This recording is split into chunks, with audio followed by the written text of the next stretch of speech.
Ok, hoy es 7 de octubre del 2020 y esta es la lección número 11 del curso. Ya estamos en semana 6 y vamos a retomar un poquito lo que estábamos hablando en la lección pasada. Estuvimos hablando de los sistemas de varios medios, ¿verdad? Básicamente pasamos de tener un solo medio de transmisión a tener, una sola frontera, perdón, una sola interfaz con dos medios, ¿verdad? De transmisión de ondas o de propagación de ondas, a tener tres medios, considerar tres medios, Z1, Z2, Z3, donde dos medios son semi-infinitos, que es lo que está aquí indicado, ¿verdad? La frontera de ellos va desde aquí hasta infinito en ese sentido, y de aquí hasta infinito, esos son los semi-infinitos, y un medio finito, que es este de acá, que es de un ancho L, donde colocamos la referencia, aquí, ¿verdad? Este es el 0, y llega hasta menos L. Entonces, el ancho de ese medio es L, lo cual es un caso común que se estudia en muchos fenómenos. Analizamos un poquito, pues, lo que ocurre en esos casos. Establecimos, tal vez, voy a devolverme un toquecito acá, a la hoja anterior, solo para mencionar el caso anterior. Bueno, este no. Vamos a ver. No era tan la anterior. La tenía en la cabeza. Bueno, aquí está. Este era el punto donde lo que hicimos, hacia manera de repaso, fue pues calcular una impedancia de entrada equivalente. Esta es la impedancia de entrada equivalente, es lo que llamamos eta wave, ¿verdad? Y entonces, cuando está aplicada a cierta distancia, es lo que llamamos la impedancia de entrada equivalente, que tiene, pues, esta expresión, ¿verdad? Son dos formas de verla, una con términos seno y coseno, o reunidos en una sola expresión con tangente. Entonces, esta es la expresión que me permite calcular la impedancia de entrada aquí. Aquí nada más recordar que aquí ya estábamos aplicando el hecho de que introducimos aquí un valor negativo, ¿verdad? Entonces ya el signo está considerado acá. Entonces la forma correcta de usar esta ecuación es simplemente poner el grosor o el valor absoluto de L, ¿verdad? Ya no hace falta aquí considerar el signo porque está considerado. Entonces eso para que lo tomen en cuenta. Y eso es una impedancia equivalente. La ventaja de esa impedancia equivalente es que con ella puedo calcular el coeficiente de reflexión, ¿verdad? Podemos pasar a un modelo equivalente, pasar de un modelo de 3 capas a un modelo de 2 capas, ¿verdad? Uno con una impedancia eta 1, y aquí está el detalle, que el otro con una impedancia eta in, ¿verdad? Que eso es lo que estamos considerando aquí, que es el eta in, es el eta wave evaluado en menos L. Y con eso, pues, calculamos el coeficiente de reflexión, eta 1, 2, y pues, muy bien. Acá, algo que hicimos la lección pasada es considerar el hecho de que esta impedancia de entrada, pues, no es estática, ¿verdad? Depende de dos cosas: del grosor del medio, de L, ¿verdad? Ese grosor que está ahí. Depende, pues, de las impedancias que están ahí, eta 2 y eta 3. Y depende también del medio, ¿verdad? Beta 2 es una característica que viene dada por el medio. Entonces, hay una dependencia ahí. Y con una correcta elección o ajuste de parámetros, pues es posible calcular, bueno, aquí estaba el cálculo de eta 1, 2, ¿verdad? Y con un buen ajuste de parámetros, pues podemos calcular ese coeficiente de reflexión. Tenemos aquí las relaciones de potencia, ¿verdad? La potencia reflejada. Digamos que ese coeficiente se usa exactamente igual que los otros que hemos visto. Entonces, de ahí vienen estas dos relaciones. Y luego tenemos el hecho de que podemos jugar con transmisión total de potencia, o sea que nada se refleje, coeficiente de reflexión 0, ¿verdad? Lo cual hace, digamos, de manera, digamos, natural, cuando tenemos eso, que entonces toda la potencia transmitida sea igual a la incidente y que la reflejada, pues, sea 0, ¿verdad? Entonces vamos a buscar ese medio. Y tenemos dos opciones. Tenemos lo que se llama un acople de lambda medios y un acople de lambda cuartos. Esto también fue de la clase pasada, ¿verdad? Y bueno, me voy a ir a los resultados porque es lo que es un repaso nada más. En el acople de lambda medios, básicamente se trata de elegir un medio 2, que es este de acá, que tenga un grosor que sea un múltiplo entero de medias longitudes de onda. Entonces, esa es la primera característica. El grosor tiene que ser de múltiplo entero de medias longitudes de onda. Tal vez aquí incluso lo que nos ha indicado es que m es igual a 1, 2, 3, etcétera, etcétera, etcétera. Eso sería bueno agregarlo, simplemente pues para formalidad, aunque se entiende muy bien ahí, ¿verdad? De qué se trata. Y la otra característica es que eta 1 tiene que ser igual a eta 3, ¿verdad? Eta 1 igual a eta 3 y L igual a un número entero de medias longitudes de onda. Si cumplimos esas características, aquí estaba la demostración, ¿verdad? De por qué.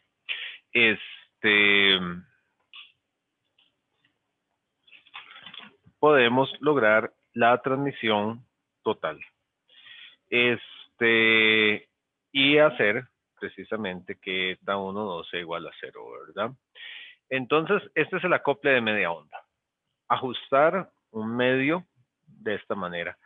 Les decía en la clase pasada que eso es el caso típico de un lente. Utilizar un lente en óptica, ¿verdad? Un lente, entonces como la luz es una onda electromagnética, todo esto aplica.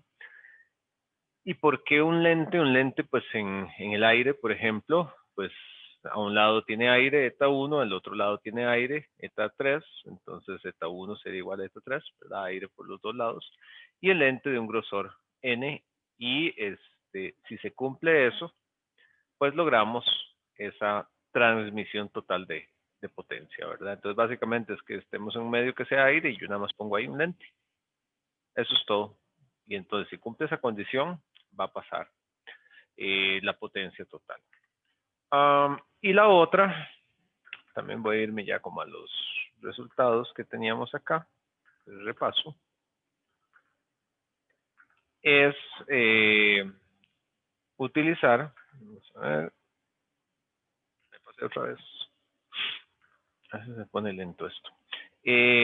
La otra condición es el acople de lambda cuartos, y es aquel donde ahora sí, eta 1 es diferente de eta 3, pues esa es una condición, ¿verdad? Eta 1 es diferente de eta 3, y el medio 2 tiene que ser un número entero un número impar, perdón, de cuartos de longitudes de onda, ¿verdad? Recuerden que 2m menos 1, esto lo que me da son números impares.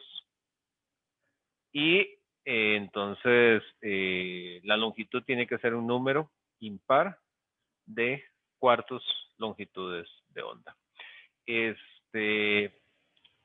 Cuando hacemos eso debe cumplirse la relación de que el medio 2 tiene que ser igual a la raíz de eta 1 por eta 3, ¿verdad? Entonces las dos condiciones están aquí. Entonces el medio 2 tiene que ser igual a la raíz de eta 1 por eta 3. Y si se cumple eso, tenemos transmisión total. Dos comentarios antes de avanzar ahí. En este caso, trafo de acople de lambda cuartos, perdón. Las condiciones son que el medio 2 sea un número impar de cuartos longitudes de onda y que se mantenga la relación donde eta 2 es igual a la raíz de eta 1 por eta 3. Esta relación involucra un ajuste de estos tres valores, de eta 1, eta 2 y eta 3. Los tres son relevantes y tiene que haber una elección entre ellos. En el caso de lambda medios, si revisamos las condiciones de lambda medios, ahí nos damos cuenta que las condiciones son longitud, número entero de medias longitudes de onda, y que eta in, bueno, no, perdón, y que eta 1 sea igual a eta 3. Aquí porque esto es igual a eta 1, ¿verdad? Es la condición que habíamos puesto. Pero vean que acá eta 2 no aparece por ningún lado. Por ningún lado está, ¿verdad? Entonces, en realidad eta 2 puede ser cualquier valor. Entonces, esa es una observación ahí, el hecho de que el valor de eta 2 es irrelevante. Es irrelevante. Lo que sí es necesario es que si alfa 2 es igual a 0. Eso sí, necesitamos que el medio no tenga pérdidas. Pero el valor del medio es irrelevante, ¿verdad? Entonces, eso es una observación importante que no tiene el caso de lambda cuartos. En el caso de lambda cuartos, ahí sí, eta 2 tiene que ser la raíz de eta 1 por eta 3, ¿verdad? Entonces, por ahí es importante ver eso. Entonces, ese es el primer comentario. Aquí no hay dependencia con el medio 2, mientras que en el otro caso sí hay dependencia con el medio 2, expresada pues precisamente en esta raíz. Segunda observación, que de repente no es tan obvia acá, pero es un comentario que me gusta hacer. Vean lo siguiente.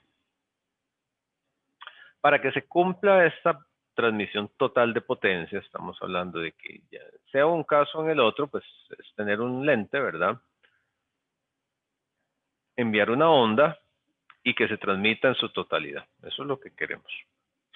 Estamos hablando de que el gamma 1, 2 pues sea 0. Todo bien, ¿verdad?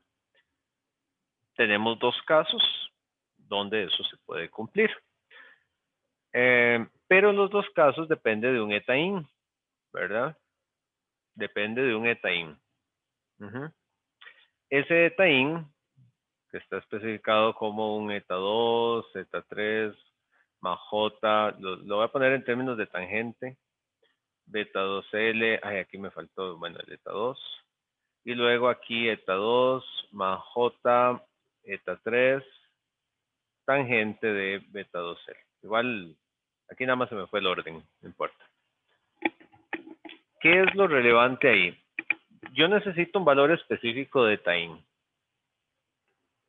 ¿Por qué? Porque necesito que gamma 1, 2, ¿verdad? Que es igual a eta in menos eta 1 sobre eta in más eta 1. Yo necesito que me dé 0. Entonces, de ahí es que sale que eta in tiene que ser igual a eta 1, ¿verdad? Esa es la condición. De ahí sale. Y entonces yo necesito ajustar que esto sea igual a eta 1. Necesito un valor muy, muy, muy específico. Súper, súper específico. Lograr ese valor específico requiere, pues, toda una armonización aquí de valores en cuenta la condición de beta 2L, ¿verdad? Beta 2L necesita números característicos. De hecho, eso lo vimos en las deducciones, ¿verdad? En un caso tiene que ser igual a múltiplos de 2pi y después a múltiplos de pi. Y beta 2 es igual a 2pi sobre lambda 2, ¿verdad? Eso está por ahí. Lo cual, a su vez, digamos, lambda 2 es igual a la velocidad de propagación por la frecuencia. ¿Qué es lo interesante o qué es lo que yo quiero apuntar aquí? Esto se va a cumplir para un valor específico de beta 2, lo cual implica un valor específico de lambda 2, lo cual implica un valor específico de frecuencia. Para una frecuencia en particular. Por lo tanto, para cumplir el requisito de tener transmisión total, de que llegue una onda de potencia, de que se transmita la totalidad de la potencia con cero reflexión, yo necesito condiciones particulares de frecuencia. al final de cuentas.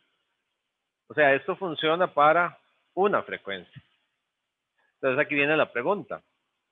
¿Qué pasa si yo me desvío de esa frecuencia? ¿Qué creen que ocurra?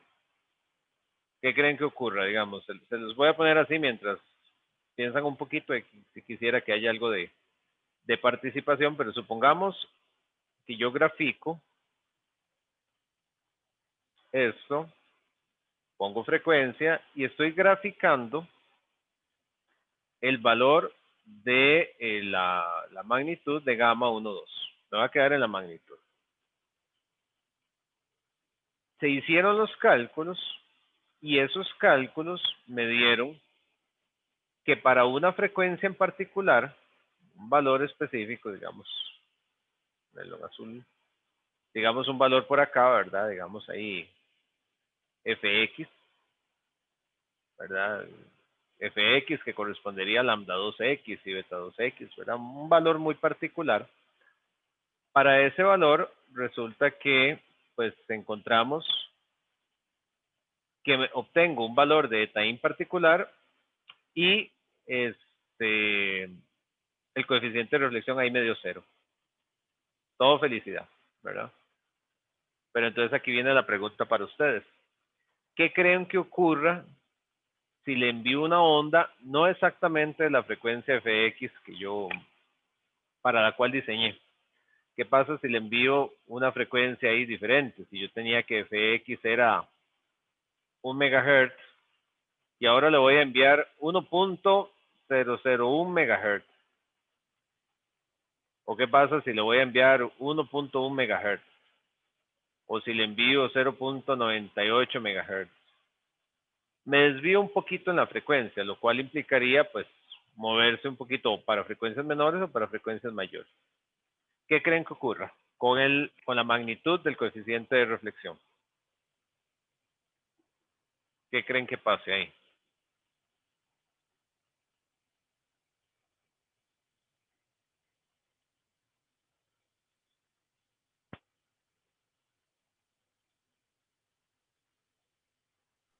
Sí, deja de ser cero, profe, posiblemente. Deja de ser cero, ¿verdad? Es como bastante lógica y muchas gracias. Deja de ser cero, ¿verdad? Porque la única opción que tiene esto es una magnitud. La magnitud, su valor menor es cero, no puede ser negativo porque es una magnitud, ¿verdad? Y cuando se desvía en frecuencia, si yo me muevo un poquito, yo lo que puedo esperar es que entonces ya eta in no sea igual a eta 1, cambia por algún valor, entonces ya esto no es cero. Entonces, ¿qué pasa si yo aplico una frecuencia inferior o una frecuencia superior? Esto deja de ser cero y va a subir. La forma exacta en que va a subir, pues es discutible, pero va a subir. Y evidentemente, entre más me mueva yo de ahí, o sea, más me aleje en frecuencia, pues más va a subir, ¿verdad? Va a cambiar. Ahí me quedó rara esa línea. Va a cambiar. Eso es evidente. Y entonces, el coeficiente de transmisión, si yo grafico el coeficiente de transmisión, digamos que yo le pongo aquí que este era el valor 1, entonces el 1 venía por acá, y yo tengo el coeficiente de transmisión, digamos que yo grafico 1 menos, bueno, aquí si lo ponía en esos términos, voy a ajustar un poquito aquí, voy a ponerle los colores para que sea igual, digamos, este rojo sería la magnitud gamma 1, 2, voy a hacer el de potencia porque estábamos viendo de potencia, da igual, ¿verdad? Porque la magnitud de gamma está entre 0 y 1, entonces la magnitud cuadrado también va a estar entre 0 y 1. Y entonces aquí le pongo la magnitud de gamma 1, 2 al cuadrado. Esto sería así, ¿verdad? Pero voy a dibujarlo más bonito.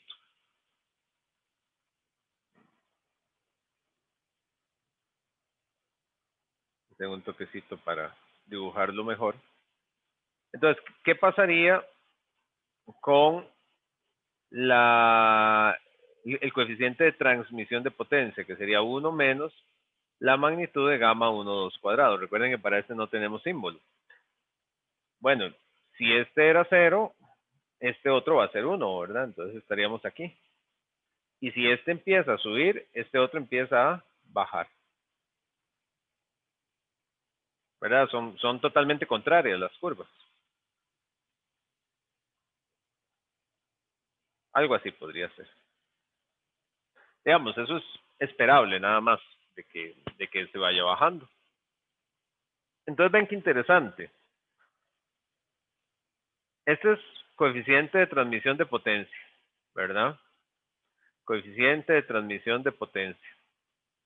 Mientras que este es coeficiente de reflexión de potencia. Entonces vean la curva, el tipo de curva que tenemos ahí. Eso pasa cuando yo me desvío en frecuencia. Entonces vean qué interesante esto. Voy a borrar esto para aquí mismo poder escribir. Estas cosillas ya las vimos, entonces voy a borrar todo eso. Vean qué interesante. ¿Qué ocurre si yo hago incidir aquí? Digamos, yo diseño eso y esto aplica mucho en óptica y entonces yo envío aquí, por ejemplo, luz blanca. Ustedes ya conocen de sus cursos de física que el blanco, el color blanco en realidad no es un color per se, sino que es la combinación de todos los colores, ¿verdad? Ustedes saben que el espectro visible es un espectro visible que se puede ver en frecuencia, casi siempre se ve en longitud de onda, pero aplica, ¿verdad? Entonces tenemos un espectro visible que básicamente son frecuencias, ¿verdad? Que va desde una frecuencia mínima o una longitud de onda mínima y una frecuencia máxima, sin entrar en detalles, que son los extremos del infrarrojo, ¿verdad? Y el ultravioleta. Infrarrojo es menor que el rojo, longitudes de onda menores que el rojo, eso está en longitudes de onda, y ultravioleta, longitudes de onda mayor que el violeta. Entonces los extremos del espectro visible son el rojo y el violeta, y en medio tenemos todos los colores. Pero bueno, ¿qué pasa si yo entonces, por ejemplo, diseñé mi filtro para un color aquí en medio? ¿Verdad? Aquí tenía el FX, yo hice el diseño, calculé y todo y quise acá. Pero aplico luz blanca. Al aplicar luz blanca, ¿qué estoy enviando? No estoy enviando una frecuencia. Lo que estoy enviando, ¿qué es? Estoy enviando un conjunto de frecuencias. Todo un espectro de frecuencias. Entonces yo envío el espectro de frecuencias, pero de eso, solo una frecuencia, la que les decía, ¿verdad? Que podríamos llamarle FX, no parece una X eso. Esta FX es una frecuencia en particular para la cual se va a cumplir el caso que hicimos. Esa frecuencia en particular va a permitir transmisión total, pero las otras frecuencias no van a permitir. Entonces, ¿en qué se convierte estos ejemplos de este filtro de lambda medio? Bueno, ya hice el spoiler. ¿En qué se cumplen estos casos del acople de lambda medios y el acople de lambda cuartos? Ellos se convierten en un filtro, donde yo envío una gran cantidad de frecuencias y en su totalidad solo deja pasar una, no unas, una. El resto las empieza a atenuar, ¿verdad? Va a empezar a atenuarlas, entonces me deja pasar alrededor de una frecuencia una serie de otros valores, que uno podría jugar con eso y, por ejemplo, aplicarle la famosa caída de 3 decibeles que ustedes ya habrán visto, ¿verdad? Esto es para potencia, entonces le aplico la caída de 3 decibeles, que en unidades lineales eso es que caiga la mitad de la potencia, ¿verdad? Y entonces yo aquí, ¿qué es lo que tendría? Tendría un ancho de banda de un filtro, ¿verdad? Tendría un ancho de banda ahí. Entonces, lo que quiero que les quede claro, ¿verdad? Es que estos acoples de lambda cuartos y lambda medios, no es como que yo lo hago para que pase una frecuencia y voy a enviar esa frecuencia y pasó y ya, ¿verdad? Y las que son diferentes no pasan. No, no es así.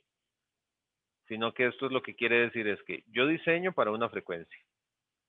Si envío esa frecuencia, pasa toda esa frecuencia.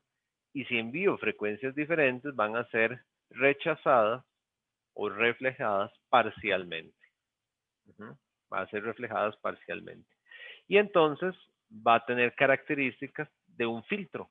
¿Qué tipo de filtro? Un band pass filter o un filtro pasabandas, lo cual ustedes de eso pues ya conocen, ¿verdad? Eliminan ahí, dejan pasar solo una banda de un filtro. Y entonces eso es una característica muy interesante que tiene estos casos. ¿Preguntas?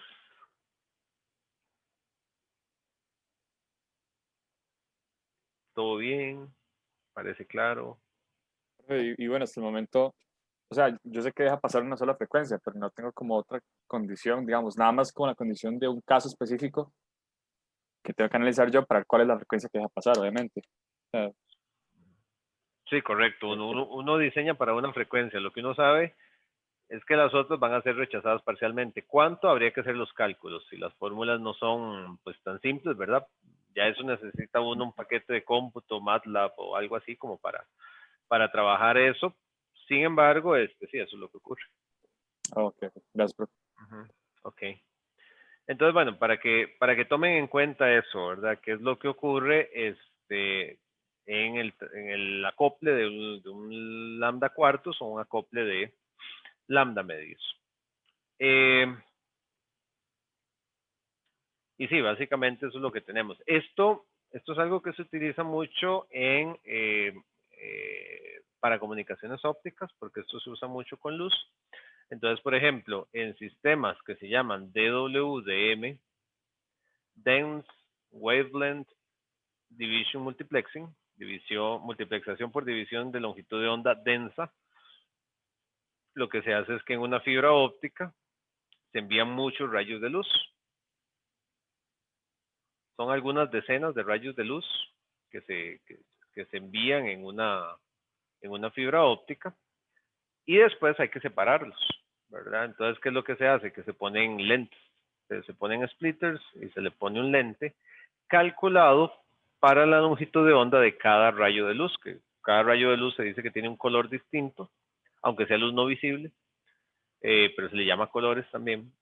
Entonces, se diseña uno para que saque una, ¿verdad? Entonces se le pone bueno, bien la fibra, ¿verdad? Entonces se les ponen splitters y en cada splitter se pone un lente diseñado para cada longitud de onda. Entonces, ahí pueden venir decenas de, de rayos de luz, cada uno caracterizado por una longitud de onda y solo va a salir uno, ¿verdad? Entonces yo estoy enviando ahí que lambda 1, lambda 2, lambda 3, entonces por aquí solo sale lambda 1, porque fue para el que yo diseñé. Por aquí solo sale lambda 2 porque diseñé para lambda 2, etcétera, etcétera, ¿verdad? Obviamente no sale la longitud de onda específica, más adelante podemos ver cómo es que se afina eso, pero digamos, en esencia eso es lo que ocurre, ¿ok? Entonces eso es importante ahí pues, tenerlo en cuenta. Ahora, esto en óptica se usa mucho lo que se llama el índice de refracción. El índice de refracción se usa mucho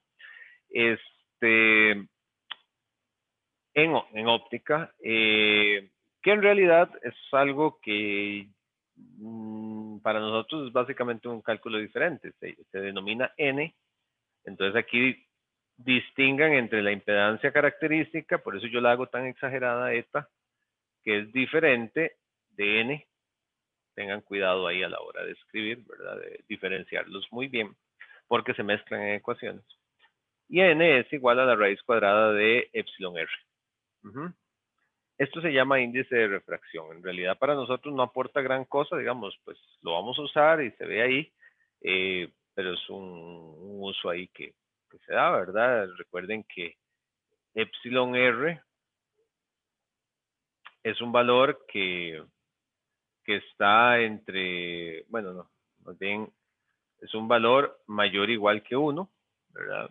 Donde epsilon R igual 1, pues corresponde al vacío, y generalmente decimos que también para el aire. Eso es una generalización, en realidad para el aire es un poquito más arriba, de hecho, digamos, el chistecillo ese meme que está ahí, ¿verdad? Que dice que veo que usas uno como tu índice de refracción para el aire, ¿verdad? Y que le dice que le gusta vivir peligrosamente. Eso es porque el N del aire en realidad es de 1.001 y hay más decimales. Generalmente nosotros lo vamos a hacer así en los casos, ¿verdad? Decimos que es 1, pero no es 1, estrictamente no es 1. Ahí hay una pequeña diferencia que para algunas cosas son relevantes, para otras no, ¿verdad? Entonces, aquí es el salvaje, ¿verdad? Que dice que usa 1, ¿verdad? Aunque no sea 1 exactamente. Cuando utilizamos eso, ¿verdad? Entonces algunas expresiones se pueden poner en términos de n. Vean que conceptualmente el índice de refracción no nos aporta nada. ¿Por qué? Es una medida diferente, lo mismo. Vamos a ver los casos donde con alfa igual a 0, ¿verdad? Lo cual implica epsilon prima igual a 0, mu r igual a 1. Entonces nada más que algunas expresiones aparecen en términos de n, ¿verdad? Como por ejemplo cuando uno dice beta, que es igual a esto que está acá, aquí se sacó el epsilon r, ¿verdad? Entonces, uno sabe que, por ejemplo, ya esto es igual a 1 sobre c. Entonces la expresión queda. Y esto es n, ¿verdad? Entonces, índice de reflexión omega en 3. Una ecuación más, pero no aporta gran cosa conceptualmente. Entonces pasa igual con la velocidad de propagación, ¿verdad? Se puede ver como C entre N. Podrían jugar ahí con las ecuaciones. No lo voy a hacer, pero se llega fácil a eso. La longitud de onda también se puede ver así. ¿Dónde es el lambda sub 0? Es la longitud de onda que tendría en el vacío, ¿verdad? Un elemento, recuerden, y aquí voy a hacer el recordatorio, ya lo había mencionado, lo único que no cambia en diferentes medios es la frecuencia. La frecuencia no cambia, o sea, yo tengo diferentes medios, vacío, no vacío, ¿verdad? Etcétera. Y entonces yo tengo que estar hablando de los distintos parámetros en cada medio, ¿verdad? Yo tengo que hablar de alfa 1, beta 1, epsilon 1, mu 1, eta 1, ¿verdad? Y también tengo que estar hablando de, bueno, lambda 1, velocidad de propagación 1, y los consiguientes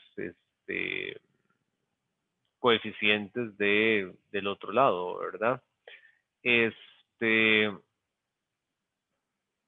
Todo eso sí depende en cada uno. Sin embargo, para todos solo existe una frecuencia. Solo hay una frecuencia, nada más. Solo hay una frecuencia. A veces algunas cosas las podemos referenciar al vacío y es el caso de la longitud de onda. La longitud de onda puedo referenciarla de esta manera calculando un lambda sub 0. ¿Cuál sería lambda sub 0? Lambda sub 0 es igual a usar la velocidad de propagación, la de la luz, entre la frecuencia, ¿verdad? Y entonces es como sustituir esto. Entonces, por eso queda ahí esto entre n, ¿verdad? Y lo que hacemos es que le llamamos a esta cosa, le llamamos lambda sub 0. ¿Ok? Una referencia ahí. Luego aquí también eta puede quedar como eta sub 0 entre n. Vean que facilita algunos cálculos. Nosotros teníamos raíz de la permitividad relativa, que queda bien ahí. Nada del otro monto. Ahora, ¿qué pasa cuando tenemos muchas interfaces? O sea, ya no solo dos interfaces, empezamos con una interfaz, dos medios, luego pusimos dos interfaces, tres medios. Bueno, ¿qué pasa si hay más? sencillo, en realidad el concepto es sencillo. Es un equivalente, digamos, de cuando uno tiene circuitos resistivos casi siempre, digamos, no sé si se acuerdan de CC, en algún momento los debieron haber asustado, ¿verdad? Con circuitos que le ponían a uno así, ¿verdad? Entonces, le ponían a uno circuitos de este tipo para divertirse un rato. Entonces le preguntaban, bueno, calcule el equivalente, visto desde aquí, ¿verdad? Y le decían a uno, calcule el Z equivalente. ¿Qué era lo que uno hacía? Empezaba, pues, de derecha hacia izquierda y calculaba el primer equivalente. Cuando tenía ese equivalente, lo usaba para simplificar el circuito y calculaba ¿verdad? Entonces, ahí obtenía uno un Z equivalente 1, aquí obtenía un Z equivalente 2, aquí obtenía un Z equivalente 3, etcétera, etcétera, ¿verdad? Entonces, lo que uno hacía era cada vez, pues, reescribir el circuito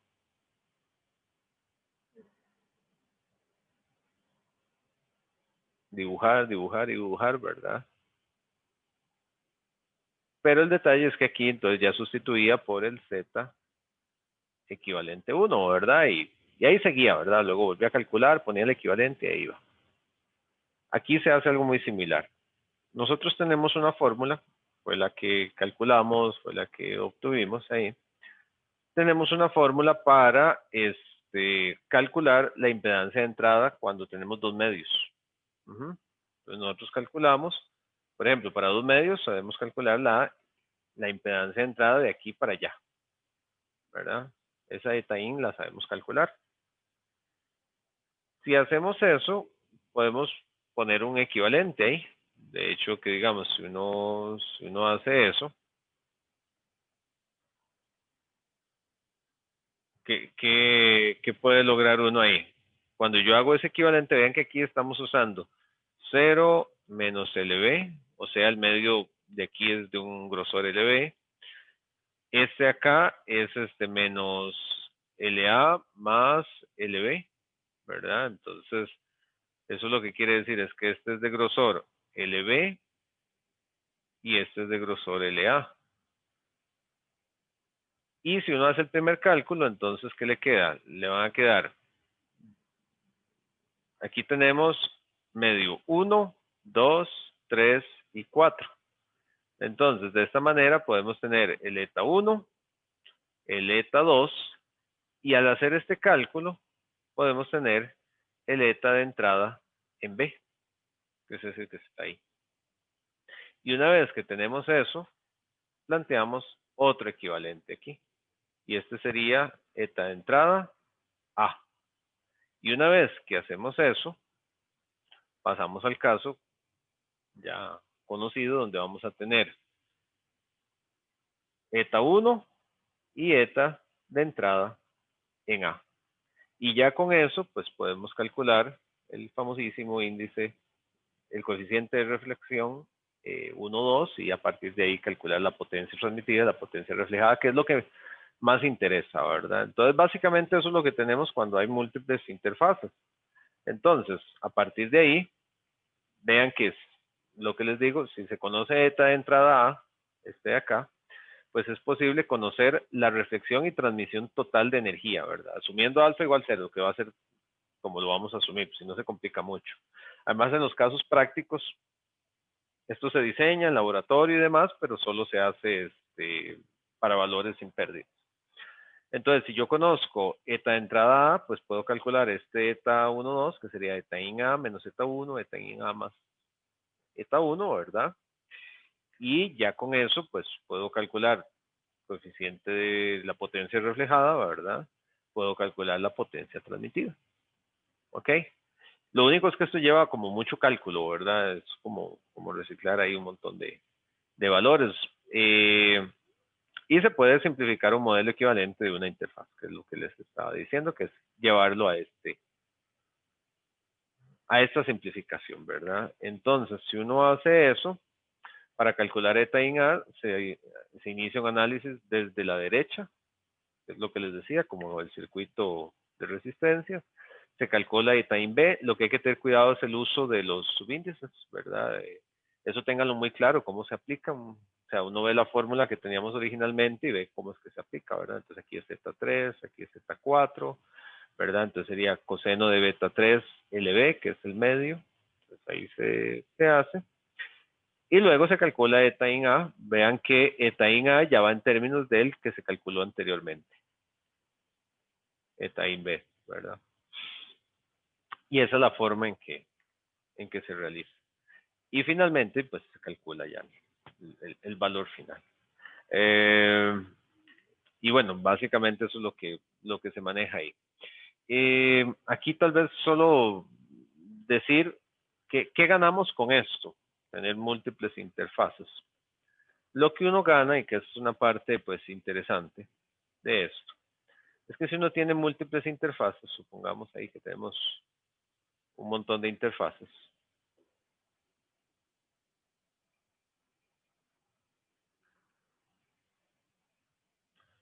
tratando de que me queden más o menos recto.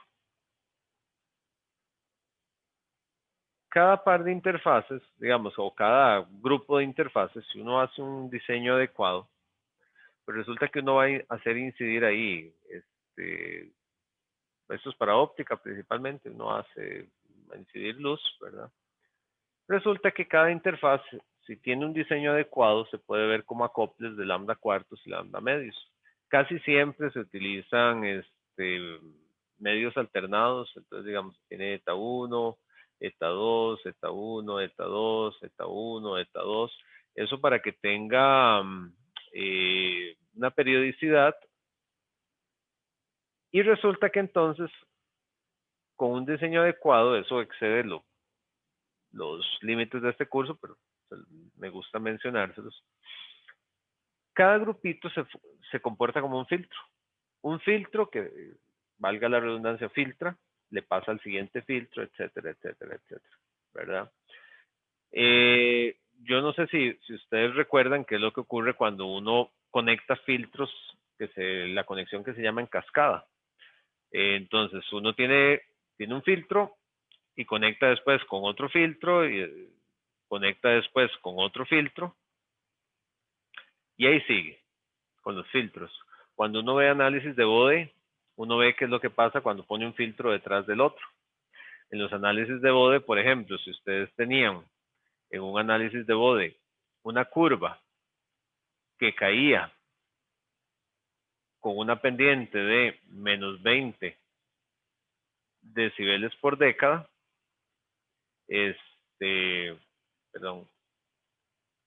decibeles por década, ¿qué pasaba cuando uno ponía dos filtros iguales? Digamos, en este caso, dos de menos 20, uno seguido del otro. ¿Se acuerdan qué le pasaba a la curva? Digamos que aumentaba, aumentaba menos 20 decibeles por década. Correcto, ¿verdad? Se suman, gracias. Entonces, si yo tengo aquí menos 20, ¿verdad? Y tengo menos 20 decibeles por década, 20 menos 20, lo que hacía es que me queda una pendiente mayor. ¿Una pendiente de cuánto? En este caso de menos 40 decibeles por década, ¿verdad? Eso es lo que pasaba. Bueno, eso es lo que está pasando aquí. Cuando yo tengo ese montón de medios, uno detrás del otro, estoy aumentando eso. ¿Qué es lo que aumenta? La pendiente del filtro. Entonces, si un filtro individual de esos tiene una función de transferencia en frecuencia, que es así ancha, una campana ahí muy clásica, ¿verdad? Cuando yo pongo dos, ¿qué le pasa a esa campana? Esa campana se va estrechando. ¿Por qué? Porque la pendiente cada vez es mayor. ¿Y qué pasa si le pongo un tercero? Se vuelve más angosta. ¿Y qué le pasa si le pongo un montón? Va a llegar el punto donde la respuesta del filtro es muy, muy fina. Muy, muy, muy, muy, muy fina. Nunca es ideal, ¿verdad? Nunca va a ser ideal, pero sí es muy fina. Tan fina,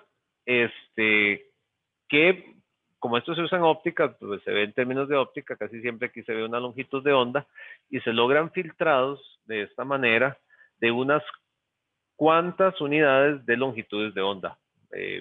2, 3 longitudes de onda. Eso quiere decir, por ejemplo, de 1520 a 1523 es el ancho de banda de un filtro de esos. Eso es poquísimo, eso es sumamente fino. Y con eso lo que logramos es una altísima selectividad de colores. Colores se le llama las longitudes de onda, aunque sea luz no visible, es común en el ambiente llamarle colores a cada uno de esos. Entonces, claro, en el ejemplo que les decía yo hace un rato de tener una fibra con muchos colores que se transmite ahí, yo puedo tener un montón de espectros de luz que se están enviando, entonces muy finos y muy contiguos unos de otros. Envío un color por ahí, envío otro color por ahí, ¿verdad? Muy cerca unos del otro, y envío uno por acá, ¿verdad? Entonces, con el filtro, que sería el que está en blanco, yo puedo elegir un color muy en particular, ¿verdad? Y entonces, ¿qué me permite? Enviar rayos que están muy cerca en frecuencia, cada uno siendo un canal de comunicación diferente, pero los puedo filtrar de manera muy fina. Y eso es con lo que se logra esto. Esa cosa que está ahí se le suele llamar, bueno, en inglés se le dice eso a layered media, que es como medios en capas, ¿verdad? Un medio en capas, algo así. Y una aplicación común es lo que se llama un Bragg reflector. Un reflector de Bragg se usa para estas cosas. Obviamente, digamos, recuerden que el grosor de esto debe ser un múltiplo de longitudes de onda. Para la luz, las longitudes de onda están en nanómetros. O sea, el lambda que se envía aquí anda en nanómetros. Entonces, claro, imagínense, una longitud de onda de 1500 nanómetros. 1500 es 1.5 micrómetros, igual es muy pequeño, ¿verdad? Lambda medios es menos de un micrómetro. Eso se necesitan procesos químicos muy finos para hacer eso, pero se puede hacer, ¿verdad? Se usa deposición química, ¿verdad? Un material que va botando casi que átomos, ¿verdad? Para hacer capas muy controladas y demás. Obviamente no es nada barato, es caro, pero se puede hacer. Y una cosa muy interesante, ya para cerrar este tema, es que yo puedo tener un reflector de Bragg de estos, y hay reflectores de Bragg, y esa parte es muy interesante, que si yo les aplico tensión o voltaje, ¿verdad? Si les aplico un voltaje, tengo una fuente de voltaje, eso crea un campo eléctrico ahí. Y entonces hay reflectores que con el campo eléctrico, con la aplicación de un campo eléctrico, cambian sus etas. Si cambian sus etas, cambia, digamos, la función y el filtro se mueve para un lado y para el otro. Y entonces se vuelve un filtro ajustable, ¿verdad? Un filtro variable que electrónicamente, con la aplicación de una tensión, de un voltaje, yo puedo mover el filtro para un lado y para el otro, y entonces puedo tener un filtro selectivo. Entonces, qué sé yo, viene en una fibra, vienen 20 colores, 20 canales de comunicación, y yo quiero elegir el número 15. Entonces le aplico el voltaje que me lleve a que me deje pasar solo el número 15. Que necesito el número 7, cambio el voltaje y me deja pasar solo el número 7, etcétera, etcétera, ¿verdad? Entonces ahí se ajustan canales de información de luz de esa manera, lo cual es una aplicación que me parece muy interesante. ¿Alguna pregunta?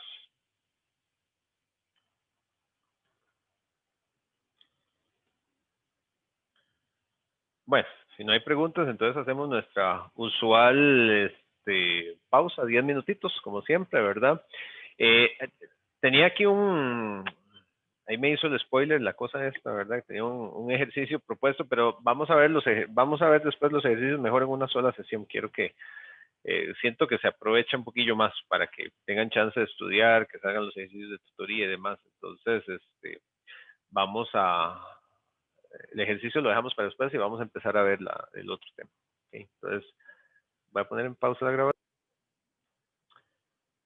La incidencia oblicua básicamente es una generalización de un caso muy específico. Nosotros estamos viendo un caso súper específico, que es de incidencia perpendicular o normal. En realidad es sumamente específico. Este tema de incidencia oblicua es un caso más genérico, pero que es más fácil entenderlo, pues si uno entendía, ya tiene ciertos conceptos que veníamos trabajando. Entonces, nosotros estamos considerando esto, incidencia perpendicular, o sea, donde la onda electromagnética viene, su vector de Poynting, y llega a 90 grados entre dos superficies. Eso es súper específico, y lograr una incidencia así, a 90 grados, es complicado. Ahora vamos a considerar algo más general, donde llega con cierta dirección y bueno, viajará en otras direcciones. Bueno, antes de propiamente entrar ahí, vamos a definir un marco de referencia. ¿Qué vamos a considerar? Aquí es importante, digamos, tener claro, pues para saber, para entender las ecuaciones que vamos a desarrollar, porque obviamente están en relación a este marco de referencia. Vamos a considerar el movimiento de la onda en un plano. Después vamos a ver cómo ya podemos considerarla de manera tridimensional, pero inicialmente en un plano XZ, ¿ok? Nosotros veníamos trabajando con ondas que solo se movían en una dirección, ¿verdad? Decíamos, bueno, solo se mueve en, digamos, en los casos que estábamos haciendo, y decíamos, bueno, esto es Z y esto es X para considerar solo el campo eléctrico. Entonces decíamos, no, el vector de, o sea, la onda se mueve aquí, eso es SZ, ¿verdad? El vector de Poynting. Y el campo eléctrico, pues, viene aquí, ¿verdad? Eso es lo que veníamos diciendo. ¿Qué es lo que estamos haciendo? Vamos a sacar, digamos, de esta configuración y vamos a hacer que la onda no se mueva justo en la dirección del eje, sino que se mueva en una dirección general, ¿verdad? Una dirección general. Y para hacer esto, bueno, aquí está un poco vuelto, digamos, aquí está X, aquí está Z, no importa, no les puede dar vuelta, eso no es problema. Para hacer esa descripción, pues tenemos que expresar por componentes, básicamente, eso es lo que vamos a hacer, ¿verdad? Entonces, eso es lo que estamos haciendo. Este es nuestro marco de referencia y entonces es un plano. Después vamos a ver cómo, pero eso todavía no lo vamos a hacer, sacamos a ese vector, digamos, del plano, ¿verdad? Entonces, lo podemos dibujar de manera que él tenga una proyección tridimensional. Entonces, uno lo que hace es que después lo saca, ¿verdad? Y entonces él se proyecta sobre algún punto también, ¿verdad? Del otro plano. Entonces, ahí, ya cuando uno hace eso, pues ahí sí tiene una proyección totalmente, ¿verdad? Tridimensional, ¿verdad? Porque tiene proyecciones en los 3 puntos. Pero bueno, después veremos eso y se va a entender muy fácil a partir de las ecuaciones que vamos a generar. Ok, bueno, entonces ahí está el marco de referencia. Vamos a ir explicando. Bueno, por simplicidad, no consideramos pérdidas porque eso no va a afectar en nada absolutamente lo que estamos haciendo. Entonces, no hay problema, sin pérdidas. Ahora, la constante de propagación compleja, K, nosotros de momento nada más hemos escrito JK es igual a alfa más J beta y es lo único que hemos utilizado. Ahora, esa constante de propagación se va a considerar como un vector, lo cual implica que tiene dirección. Antes no hacía falta, digamos, siempre ha sido un vector en realidad, pero antes no hacía falta porque era un vector, digamos, esto siempre iba en dirección Z, la manera en que lo habíamos hecho, siempre iba con un eje, entonces, pues, no hacía mucha falta. Ahora, si va a ser un vector, entonces le ponemos la flechita de vector. ¿Por qué? Porque esa flechita, digamos, es la dirección del vector de Poynting. Antes simplemente decíamos el vector de Poynting va en Z y va en Z y ya, ¿verdad? Pero ahora sí lleva una dirección y entonces hay que especificarlo como un vector. Por eso es importante. Entonces, bueno, indica el flujo de potencia, ¿verdad? Acá estamos claros, yo creo. Lo que sí es que ahora, como no nos estamos complicando mucho acá, estamos considerando alfa igual a 0, entonces Antes decíamos que cuando alfa es igual a 0, pues JK era igual a J beta, ¿verdad? Pero ahora K no pierde su característica de vector. Entonces tiene una dirección asociada. Beta no es un vector. Entonces beta es la magnitud de K, del vector K. Ahí todo bien, ¿verdad? Y bueno, esta es la expresión que vamos a manejar. Y aquí se ve muy claro cómo K, entonces tiene una componente Kx en dirección X y Kz en la dirección Z, ¿verdad? Entonces decimos que el vector K está compuesto por un Kx en dirección X y una componente Kz en dirección Z, ¿verdad? Y listo, digamos, todo muy bien ahí. Bueno, tal vez, bueno, aquí en esta imagen va a ser visto eso. Ahora, yo debería poder calcular la fase de la onda en cualquier punto, ¿verdad? Yo quiero decir, bueno, esta es la onda, y tengo una descripción general. Estas líneas diagonales que bajan acá muestran lo que son frentes de onda. Ya habíamos discutido lo que es un frente de onda, ¿verdad? Es el punto de fase constante. Entonces, la distancia entre uno y otro aquí indicada es lambda para marcar eso. La velocidad de propagación es acá, ¿verdad? Y la onda se propaga en la dirección de K. Entonces, yo debería poder calcular la fase en cualquier punto. Bueno, para eso, tengo que especificar un punto en el espacio donde quiero averiguar la fase, ¿verdad? Antes nosotros teníamos ecuaciones generales, y nosotros decíamos simplemente, bueno, es que E es igual a E sub 0 por E a la J beta Z, ¿verdad? Esto de forma súper genérica. Entonces, claro, queríamos averiguar la fase en algún punto, y entonces, ¿qué hacíamos? Sí, decíamos, quiero averiguar la fase en Z igual 10. Entonces agarraba beta y lo multiplicaba por 10. Y recuerden que esto, el resultado son radianes, ¿verdad? Son radianes metros por metro. Bueno, estos son radianes que corresponde a una fase, ¿verdad? Entonces simplemente lo multiplicaba por una posición Z. Ahora, para averiguar la fase, ya no basta una posición Z, ¿verdad? Porque si yo solo calculo en un valor Z, bueno, ¿y qué pasa con X, ¿verdad? Para especificar cualquier punto yo necesito una coordenada XZ. Pero esa coordenada la vamos a especificar como un vector R, donde queremos averiguar la fase. Entonces, K me describe el movimiento de la onda, pero R es el punto, digamos, que está acá, pero lo vamos a considerar como un vector. Eso es por consideración matemática, ya vamos a ver por qué como un vector. Entonces, así como en el caso anterior, yo quería averiguar la fase, digamos, si yo tenía beta Z, yo quería averiguar ahí, ¿verdad? Entonces yo decía, bueno, Z igual 10, entonces pues, beta por 10 y ahí tengo la fase, ¿verdad?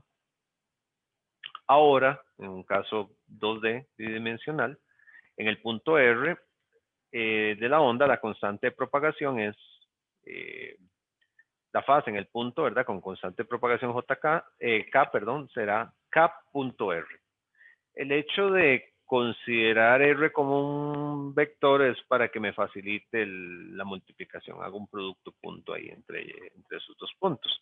Entonces, bueno, si yo tengo entonces el campo eléctrico en ese punto es E sub 0 E a la menos J, K.R. Eso es lo que voy a manejar, ¿verdad? O sea, estoy pasando de un E a la J, JKZ, ¿verdad? Que como alfa es igual a 0 se convierte en J beta Z, ahora JKR, y R lleva las dos coordenadas. El signo menos que tenemos ahí tiene en realidad el mismo significado, lo que hemos visto antes, que lo que significa es que la onda se mueve en la dirección en que R aumenta. Y eso es importante, digamos, por eso es importante también que R sea un vector, ¿verdad? Entonces la onda se mueve así. Por ejemplo, yo podría tener una onda, digamos, el caso más obvio sería una onda que se mueve al revés, ¿verdad? Entonces, si yo tuviera una onda así, con un vector así, pues tendría más, ¿verdad? El signo tendría más. Y si la onda nada más se moviese, por ejemplo, Digamos, aquí es que se mueve conforme Z y X aumenta, pero yo podría moverla para abajo, por ejemplo. Entonces aquí, vean que aquí se mueve hacia donde X aumenta, pero hacia donde Z disminuye. Entonces ahí Z sería positivo y X sería negativo. Pero bueno, eso es hilar un poco fino, todavía no estamos ahí. Entonces, ¿qué tenemos para dos dimensiones? Definimos lo que sería K. K ya vimos que son componentes, ya las escribí hace un momento. Entonces K es KX a X, KZ a Z. R, ¿qué es? Es X a X y Z a Z. Es un punto, ¿verdad? Es un punto en el mismo plano, obviamente. Entonces, ¿qué es lo que yo tengo ahí? Tengo un producto punto K punto R. Y ustedes ya saben, productos puntos es un coseno lo que está por ahí, ¿verdad? Entonces, son aquellos que están en la misma dirección, los que quedan y los que están perpendiculares se hacen cero, ¿verdad? Entonces, por eso cuando yo multiplico kx por x, eso queda. Pero cuando multiplico kx por z, eso me da cero. Entonces, de aquí k punto r me queda kx por x y k sub z por z, ¿verdad? Y eso ya no es un vector, porque es el resultado de un producto punto.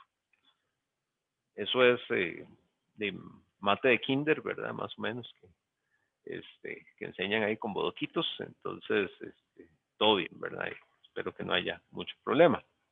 Ahora, tridimensionalmente, ¿qué cambiaría? Tridimensionalmente, si yo lo pongo en un espacio tridimensional, de ahí tendría componente X, componente Y, componente Z. ¿Cómo ubicaría un punto R? Como un punto en X, en Y y en Z. Y si hago la multiplicación K punto R, ¿qué me quedaría? Y me va a quedar KX, K sub XX, K sub Y y K sub ZZ. Muy lógico. ¿Cuál es la diferencia a este punto del sistema en 2D respecto al 3D? Agregar una dimensión más. No lo vamos a hacer por cuestiones de simplicidad, porque si no las expresiones se nos hacen muy largas, pero vean que no hay magia ahí, no hay nada, o sea, no hay nada del otro mundo. ¿Okay? Entonces nosotros nos vamos a quedar, digamos, esta es la expresión general, ¿verdad? Así se vería, con las tres componentes. Es el más general de todos, pero nosotros nos estamos limitando a un plano y en ese sentido tenemos un plano 2D en el plano XZ, ¿verdad? Entonces, pues ahí este zeta es este ángulo que está aquí, ¿verdad? Que sería la componente KZ sobre KX, bueno, el arco tangente, ahí como una relación básica también.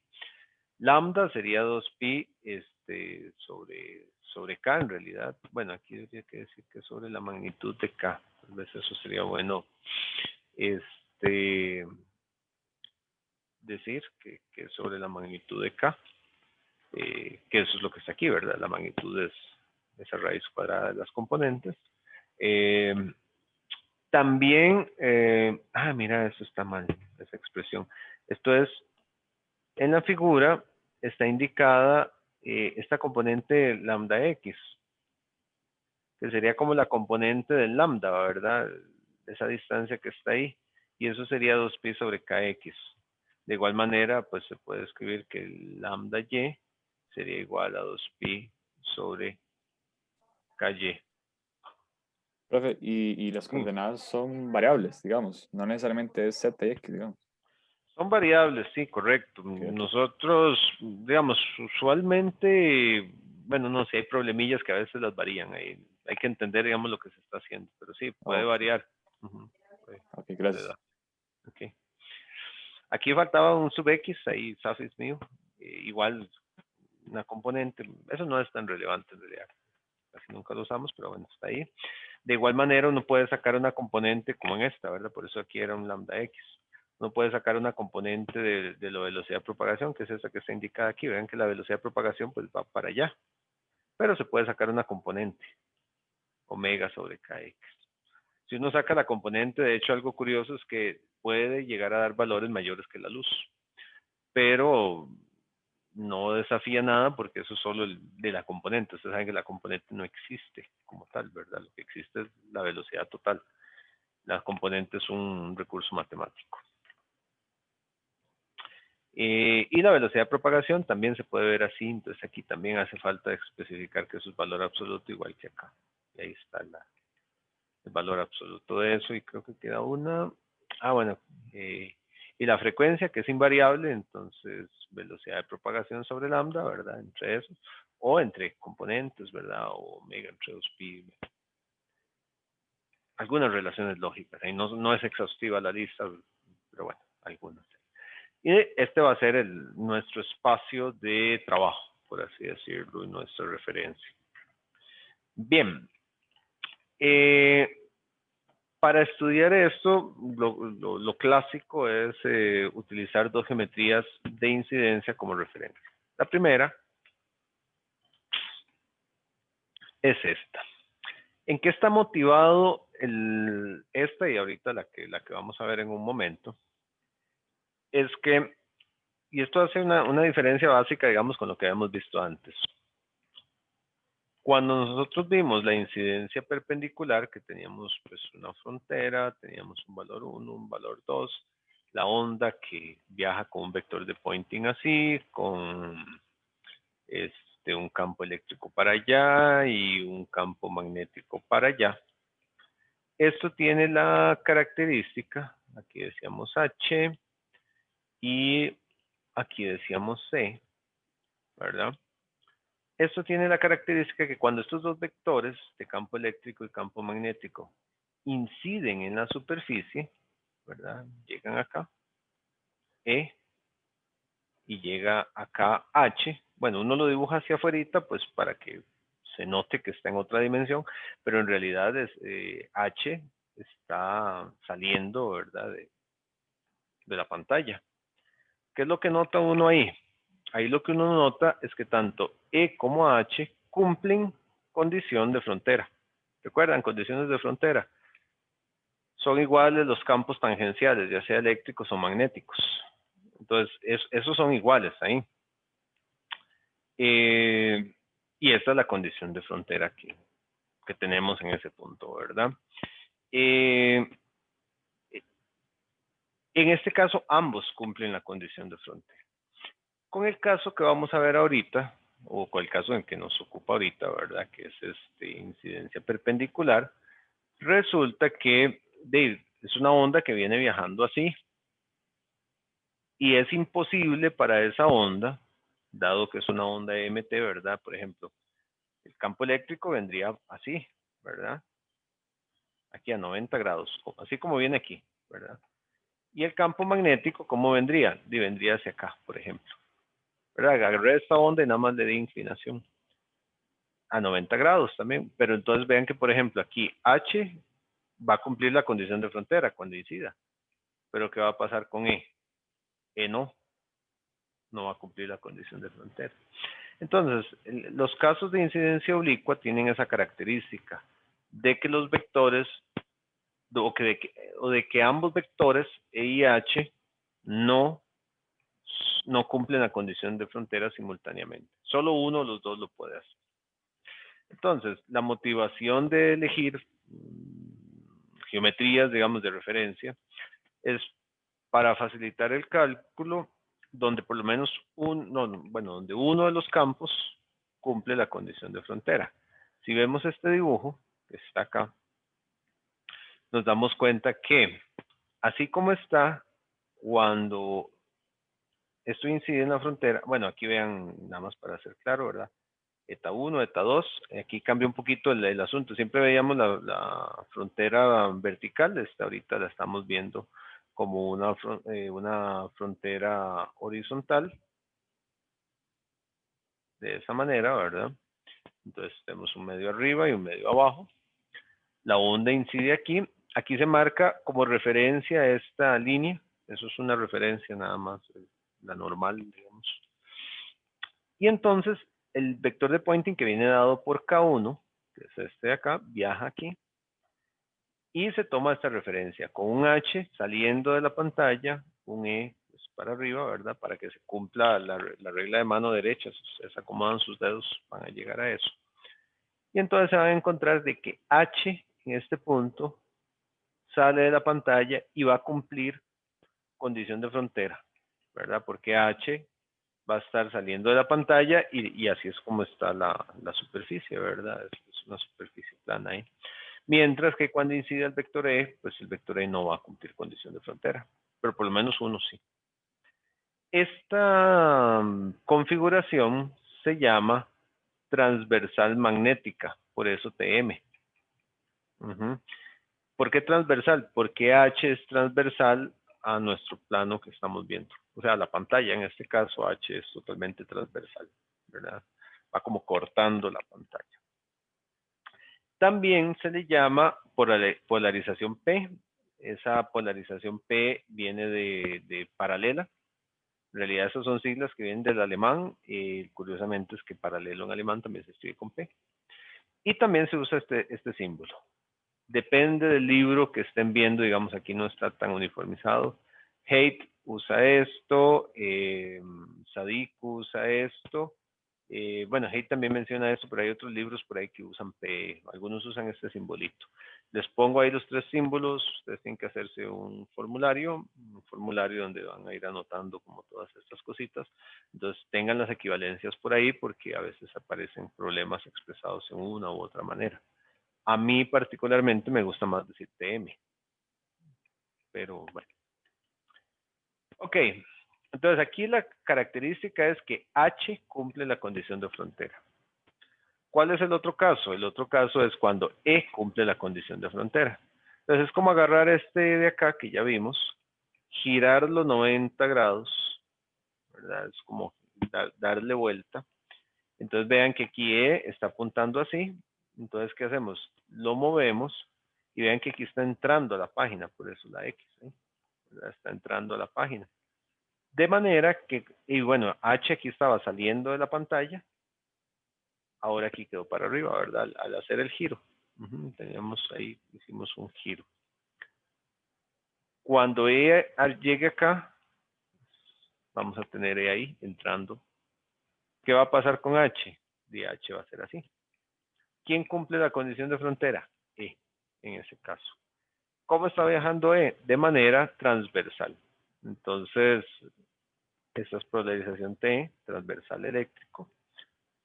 O perpendicular, que en alemán ese ya se escribe con S, y se usa a veces este simbolito. Ahí me quedó mal, tenía que quedar aquí. Ok. Que arreglar eso nada más para que se vea. Se vea bien, simplemente. Se me fue para abajo.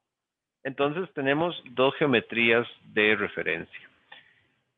Para las cuales se hacen los cálculos que vamos a ver. ¿Qué queremos saber de esto? ¿Cuál es el objetivo?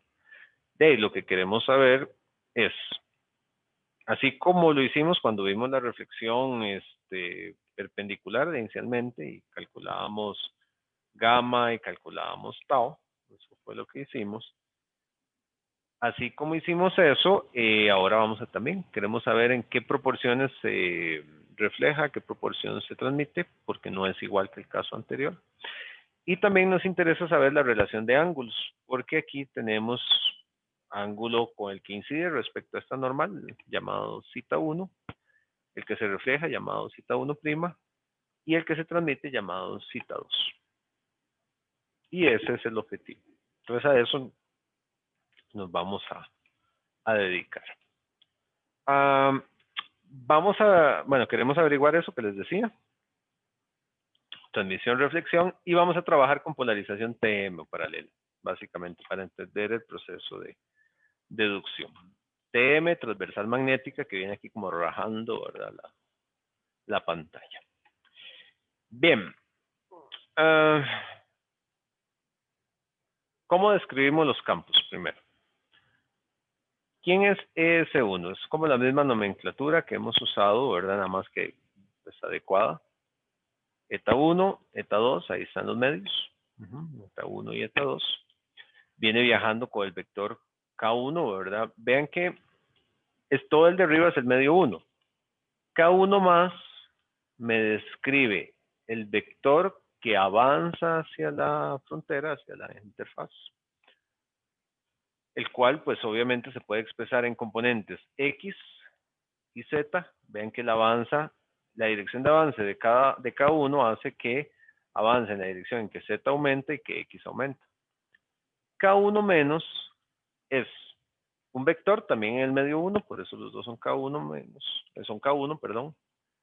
Pero este se aleja de la interfaz, por eso el menos.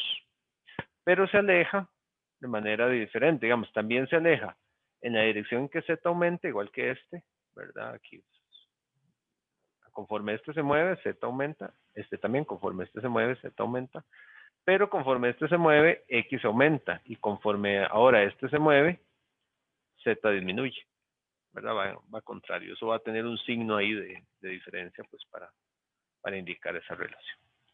Entonces, el campo 1 es una magnitud, la nomenclatura que hemos venido usando es fasorial, por eso la S que está ahí, ¿verdad? Es fasorial en el medio 1, más porque está en la dirección de avance, el incidente. Una magnitud, 1, está en el medio 1 sub 0, más porque es la magnitud de la dirección de avance. Por E a la menos J, K1 más, el que estamos hablando ahorita, ¿verdad? Es un vector, tiene la flechita, punto R. Cuando descomponemos eso, nosotros ya sabemos que da esto. Pues, lo escribimos, ¿verdad? Ah, bueno, todavía no lo escribimos, perdón. Esta es la expresión genérica. Luego, el reflejado, ¿cómo se ve? Fasorial, menos, ¿verdad? Y que va hacia atrás. Porque el reflejado, aquí lo mismo que el reflejado, siempre en el medio 1, magnitud. Y aquí hablamos del vector K1 menos, porque se está alejando, punto R también. Y la que se transmite en el medio 2 es como muy sencilla, fasor en el medio 2, en la dirección es hacia adelante, ahora alejándose, ¿verdad? Magnitud en el medio 2, el más quiere decir que va en esa dirección. El libro casi no suele ponerle más porque ya solo hay uno, ¿verdad? No hay que distinguir entre incidente y reflejada, pero a mí me gusta ponérselo porque, no sé, ser explícito ayuda a esas cosillas. Uy, por cierto, aquí hay, no. Es que les iba a decir que aquí falta el más, pero no, todavía el símbolo aquí, este signo está bien, porque lo que vamos a considerar es que la diferencia de símbolos la va a aportar K1 menos. Después lo vamos a ver. Aquí, digamos lo mismo, K2, este es K2 más. Ahí sí hay un error.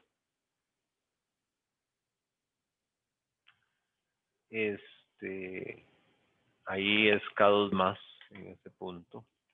Tiene que ser K2 más porque el más lo que quiere decir es que avanza en la dirección de avance punto R, ¿verdad? Detallillo. Buena pregunta. Dígame.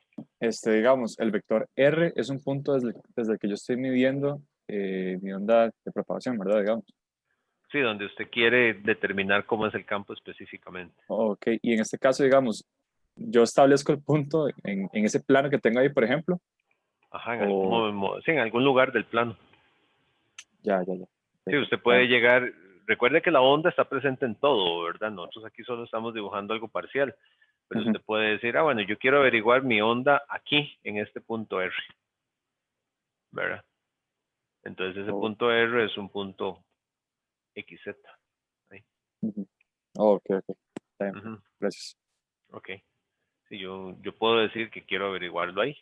Entonces lo averiguo aquí, ¿verdad? En otro punto XZ, etc. Ok. Bueno, ahí falta eso. Ya la anoté para corregirlo y como siempre lo corrijo y lo subo correcto en la presentación, esas correcciones. Y listo, ¿verdad? Vean lo que les decía hace un momento. K1 más este vector, K1, ¿qué componentes tiene? Tienen componente en Z y en X. Entonces aquí hablamos de K1X en dirección a X más K1Z en dirección a Z. ¿Todo bien? Son positivos porque se mueven en la dirección de avance. Pero ¿qué pasa con K1 menos? K1 menos, y es por eso que aquí no cambiamos el signo, K1 menos, ¿qué es? K1 menos, vean que va, conforme avanza K1 menos, va en dirección X negativa. Entonces ahí queda menos K1X en dirección X. El menos quiere decir que va en la dirección en que X decrece. Mientras que si avanza en la dirección que Z avanza. Entonces esto va como K1Z en la dirección Z, ¿verdad? Vean que ya no es tan fácil como solo cambiarle de signo aquí. Si yo nada más le cambiara de signo aquí, me lo afecta a los dos, y no, solo es una la que cambia de signo por la forma en que va. Por eso es que lo tomamos como una expresión general y luego al aplicar el K es que va a aparecer eso. Ok, entonces, los vectores de propagación son estos, aquí expresados como sus componentes. ¿Qué es esto que está aquí? K1X, ¿verdad? Y acá sería K1Z, ¿verdad? O sea, K1Z, ven que hay un paréntesis ahí, entonces K1Z es igual a K1, perdón, sí, K1 sub Z, es que muy grande esa Z. Sub Z va a ser igual a K1 por sen de zeta 1. Este K1 es la magnitud de K1 en realidad, digamos, ahí donde dice K1 así. A veces que hace falta aclarar eso en la presentación por ahí de esa manera, que eso es la magnitud de K1. Para no estar poniendo las barras que se ponen. Bien, entonces este es K1, ¿verdad? Lo que les decía. Está de esa forma. ¿Cómo se ve K2? K1 menos, perdón, lo que les decía hace un momento. Esta menos es porque va en la dirección contraria en la que X crece, y aquí sería positivo, ¿verdad? Son las componentes trigonométricas. Este ángulo, ¿verdad? Es el ángulo que va aquí, ¿verdad? Entonces, cuando uno saca las componentes, digamos, uno tiene la normal, tiene esto acá. Entonces uno dice, bueno, sí, aquí es como va K1, ¿verdad?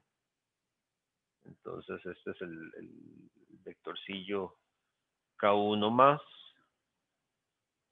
Y sabiendo que este es el eje X y este es el eje Z, pues uno saca las componentes. Entonces las componentes serían acá y serían aquí, ¿verdad? Entonces las componentes son este de acá, sería K1X, y este de acá es K1Z, ¿verdad? Esto lo tiendo a hacer muy grande. K1Z. Y sabiendo que este ángulo es el que estamos llamando zeta 1, ¿verdad? Este cateto que está aquí es el adyacente, entonces K1X queda multiplicado por coseno. Y este K1Z es el cateto opuesto, entonces queda multiplicado por seno.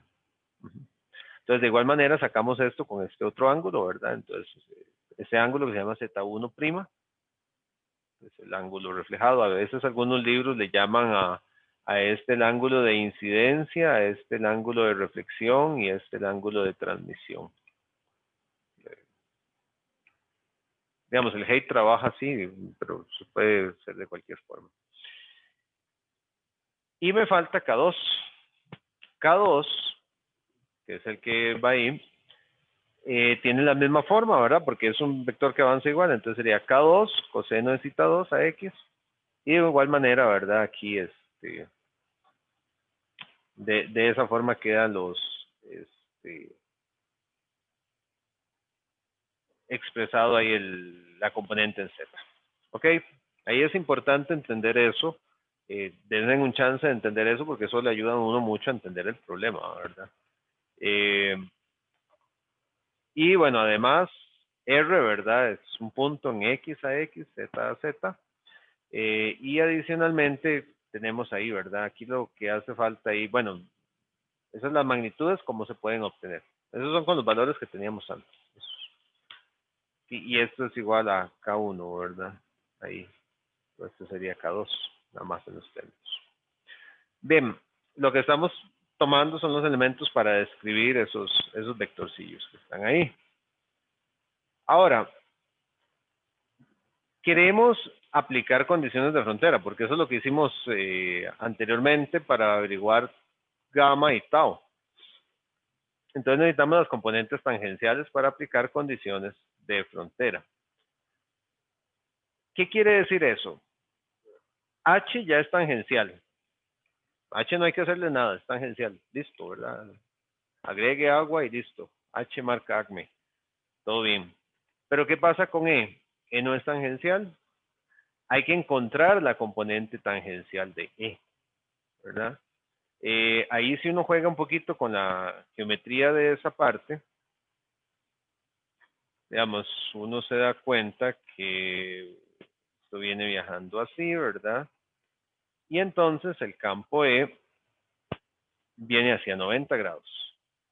Y nosotros necesitamos la componente tangencial que viene así. Esa es la componente tangencial que necesitamos. Entonces aquí viene E. E viene para acá, ¿verdad? ¿Esto qué sería? La componente Z. Sería EZ. Y esa es la que necesitamos ahí. Bueno, si cerramos acá, aquí sabemos que esto es cita 1, esto sabemos que aquí son 90, entonces aquí también sabemos que estos son 90, pero a su vez este ángulo son 90 menos cita 1, ¿verdad? Triángulos, rectángulos, y entonces esto es 90 menos cita 1, entonces este ángulo aquí es cita 1, por eso es que aquí está indicado, ¿verdad? Cita 1, lo ven ahí, está indicado. Entonces, este angulillo de aquí es cita 1. Entonces, cuando yo analizo eso y sé que el vector es E, siendo esto así y siendo esto un ángulo cita 1, la componente de Z es el cateto adyacente de E, ¿verdad? Entonces va a ser E por el coseno de cita 1. Así es como sacamos ese ángulo, ahí, E por el coseno de cita 1 porque es el cateto adyacente. Y es el que necesitamos. Nuestra componente que va a ser tangencial con la frontera es la componente del cateto adyacente. Entonces, cuando hacemos eso, pues planteamos, ¿verdad? Entonces decimos, vean que esta es EZ. EZ es la componente tangencial que necesitamos. Entonces es la componente de campo tangencial, bueno, por la misma propagación. Y lo que les decía, esa componente de campo lleva multiplicada por un coseno de cita 1, ya les mostré dónde salía, y aquí ya ejecutamos K1 por R, ¿verdad? Entonces, bueno, al ejecutar eso, recuerden que este K1 es la magnitud, por ahí eso es importante, y y eso es lo que nos queda ahí, eso es como de jugar, ¿verdad? Entonces la magnitud es igual para los dos, se saca factor común y me queda X coseno de cita 1 y Z seno de cita 1. Para la componente reflejada pasa lo mismo, ¿verdad? Ahora la componente viene por allá y pasa muy parecido. También la componente tangencial, ¿verdad? Es una componente de Z que se multiplica por cita 1'. Y aquí ya estamos considerando los signos, ¿verdad? Vean que aquí ya cambió y aquí cambió, ¿verdad? Tenemos cambios de signos. Y aquí también tenemos que encontrar la componente tangencial del campo transmitido. Esa componente tangencial, bueno, es lo mismo, ¿verdad? Y también multiplicamos por el coseno, pero de cita 2. Coseno de cita 2. Y aquí la relación está exponencial. ¿Ok? ¿Qué vamos a hacer? Aplicar condiciones de frontera. Condiciones de frontera, ¿dónde? En la frontera. En la frontera, las componentes tangenciales de uno más otro tiene que ser igual al otro, ¿verdad? O sea, el valor tangencial de Z1 más es igual al valor tangencial, o sea, la suma de esos dos tiene que ser igual al tangencial, aquí ya le falta un 1, al EZ2, ¿verdad? Bueno, ahí lo único es que quiero menos. La suma de los campos totales en el medio 1 es igual al campo tangencial del medio 2. Entonces, lo que hace uno es aplicar eso. Entonces, vean que aquí está la suma de los campos en el medio 1 igual al medio 2. ¿Dónde ocurre eso? En X igual 0. Y en X igual 0, ¿qué va a ocurrir? se me va esto, se me va esto y se me va esto. Nada más me quedan las que tienen Z. Porque eso debe cumplirse en cualquier punto de la frontera, a lo largo de Z, para diferentes zetas. Entonces, zetas, pues sí se mantiene. Pero solo la frontera está en x igual 0. Entonces, al hacer eso, se sustituye, se pone x igual 0. Y me queda entonces que la condición de frontera es la suma de estos dos, campo incidente, campo reflejado, igual al campo transmitido, lo cual es algo que ya habíamos visto.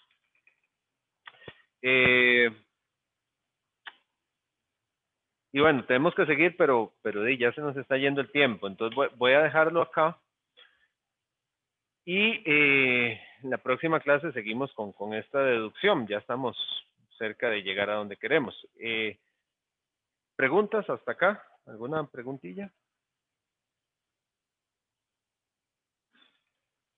Bueno, no hay preguntas, entonces les voy a mostrar lo que les decía del trabajo del curso, cómo lo vamos a trabajar, así rápidamente. Esto se los tengo que enviar por correo, esto va a ser por el 20% del curso que está asignado ahí. Esto que está aquí es la descripción, básicamente de qué se trata. Se los digo en palabras. Bueno, asigno parejas y voy a asignarles un temita que tienen que exponer una vez durante el curso. No, pero ustedes, bueno, déjenme ver, porque ahorita acabo de notar algo ahí con las programaciones. Tienen que hacer una exposición de 10 minutos máximo. Eso es lo que tienen que hacer. 10 minutos máximo es lo que tienen que exponer. Porque no es la idea, pues, quitarle mucho a la clase, ¿verdad? Y cada grupo va a preparar 3 preguntas y entonces se va a aplicar un pequeñísimo quiz sobre ese tema. Pues la idea es que ustedes pongan atención, que participen. Y recuerden aquello de hacer dinámico. Bueno, ahí va a estar, ¿verdad? Entonces, 10% va a ser su exposición. Tengo que darles una métrica donde dice, bueno, qué se va a tomar en cuenta en la exposición y ese tipo de cosas. Y el promedio de los quizzes va a generar una nota también, 10%. Tenemos que ver un poquito con los que no pueden estar en la clase sincrónica. Eso yo sé que no los puedo obligar a estar en la clase sincrónica. Entonces tenemos que resolver esa parte. Ahí lo vamos resolviendo. Ahora, de la encuesta, muchos me dijeron que tenían problemas de acceso. Bueno, algunos, no muchos, algunos que tenían problemas de acceso. Entonces, yo hice parejas donde las personas que tenían problemas de acceso están con personas que no tienen problemas de acceso, que no lo dijeron, ¿verdad? Sin embargo, puede ser una exposición sincrónica, o sea, en el momento, ¿verdad? O pueden enviar un video, digamos, pueden subir un video a YouTube y yo lo reproduzco acá, una cosa así. Pero sí, la idea es que estén, eso es porque a veces de la gente se le pega el internet y así, ¿verdad? Entonces puede ser una exposición grabada o la pueden hacer en el momento. Vean que vale un 10%, digamos. Creo que está muy acorde con lo que les estoy pidiendo, pues la nota, ¿verdad? Es como un cuarto de un examen, esto, pero con un trabajo ahí cotidiano. Estos son los grupos que están asignados, yo los asigné ahí sin ningún orden ni nada. Quedó un grupo de 3, porque, porque si no, no cierran los números, hay 21 en el grupo. Lo hice ahí, fui rellenando espacios, puse primero los que tenían problemas de internet y luego los distribuí con los demás. Y aquí están los temas en términos muy generales. Yo los voy a estar contactando. Algo que no consideré es que asigné primero los de Comu, voy a hacer la misma dinámica, y los de Comu si tengo 40 personas, entonces es más fuerte el asunto. Ustedes son menos, y eso no lo consideré. Vean que aquí dice llegar hasta semana 11, entonces tengo que distribuirlos. El primer grupo expondría del viernes en 8, de este viernes que viene en 8, no aquí. La nomenclatura de esto ahí está, ¿verdad? Esto es semana 7, que es la que sigue, ¿verdad? Clase del miércoles o clase del viernes, semana 7, clase del miércoles, clase del viernes, ahí va. Esa sería la forma. Y bueno, aquí ya tengo escritos algunas cosas. Yo los voy a estar contactando, yo les envío un correo a los integrantes del grupo. Entonces, por ejemplo, a los integrantes de este grupo, del correo que está en el TEC Digital, yo les envío un correo a los dos, ahí les quedan los correos entre ellos para que se respondan y se hablen, se comuniquen, ¿verdad? Y puedan preparar las cosas. Los primeros, pues les voy a ayudar un poquillo más, aunque ustedes no están tan apretados de tiempo.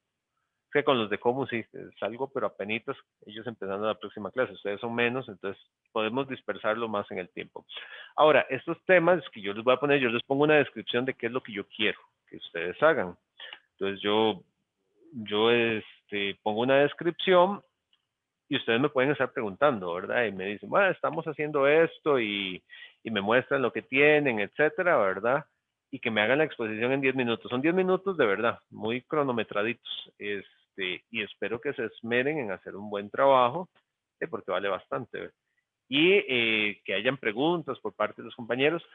Algunas veces puede ser la resolución, en algunos casos es la resolución de un ejercicio, pero que no solo resolverlo y que den los números, sino explicando qué es por qué lo están resolviendo. Y me pueden consultar, ¿verdad? Lo que no se vale es que lleguen y no hagan nada y que me digan, uy, dígame cómo se hace, ¿verdad? Eso no se vale.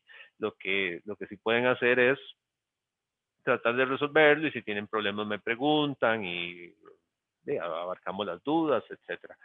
Yo los voy a ir contactando poco a poco con esto, ¿verdad? Les voy a ir dando ahí un tiempo prudencial para que lo vayan haciendo.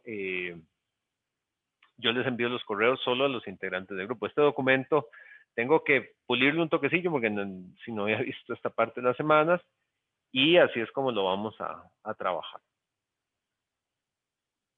Así nos cansamos menos de solo escucharme a mí. ¿Preguntas?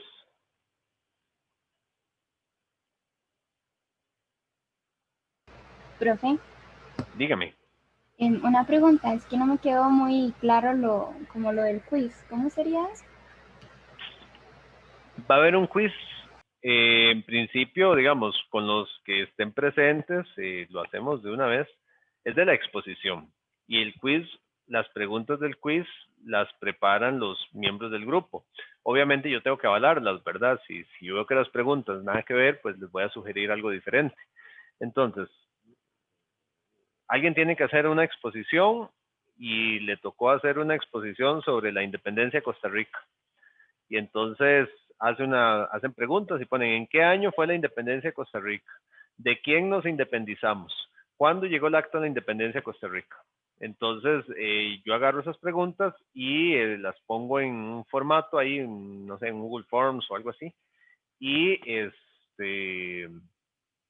ustedes hacen eso, responden, tiene que ser de exámenes de selección ahí, eso como para, o sea, es algo sencillo, pero que tienen que estar atentos, ¿verdad? A las exposiciones de los compañeros y eso va generando una nota. Entonces, el promedio de las notas de esos quizzes va a ser otro 10%. Entonces, es un 10% por el trabajo que ustedes hagan, 10% de la nota, ¿verdad? Y un 10% del promedio de esos quizzes.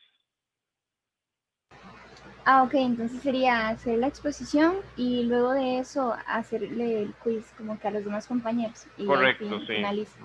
Sí, Ah, ok, correcto. gracias. La idea es que hagan preguntas no extremadamente y ridículamente sencillas, pero tampoco preguntas a matar, simplemente preguntas de alguien que pone atención, ¿verdad? Eso es todo. Preguntas de alguien que está poniendo atención sin que sean preguntas súper difíciles, pero sí que se demuestre que ponen atención. Eso es todo. ¿Alguna otra pregunta?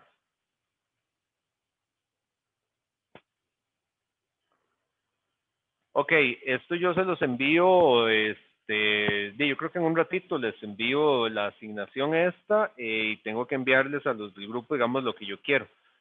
Como les digo, no es que les ponga una asignación y prohibido preguntarle al profe, ¿verdad? No, ustedes hacen sus partes y ahí vamos, me van mostrando qué van haciendo y les digo si estoy satisfecho con lo que hacen y ese tipo de cosas, ¿verdad? Porque la idea es que hagan algo bonito que sea de provecho para todos, que sea más entretenido. ¿Ok? Bueno, listo. Si no hay más preguntas, entonces aquí terminaríamos y les envío eso pues después. Entonces, que pasen un bonito día. Que estén muy bien. Gracias, profe, igual.